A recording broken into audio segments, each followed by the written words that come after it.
Taksi vurumsan, gedək.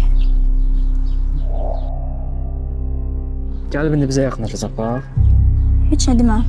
İstəmirik deyərək gedər. Bunlarda o üz var. Yapışıb əl çəkmirlər adamdan. Salam əmi, Safet qalın da nə olar? Cəmaatı bezdirmişsiniz. Bəstirində də. Neçəyədə biri quzum? Hamısını götür 6 manat ver.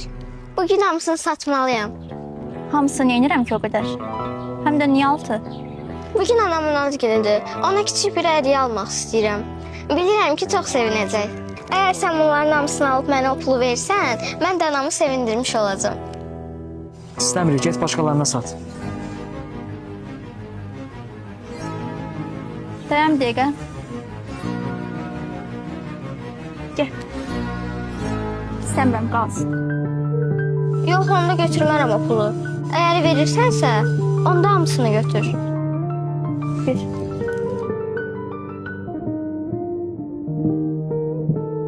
Ürəyim, bunlara yazığım gəlməsin, Satmaq üçün yalan deyirlər, gah anam xəstədir, gah atam əlildir.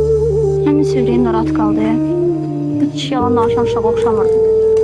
Və karxısıca gedək, görək nə hədiyyə alacaq.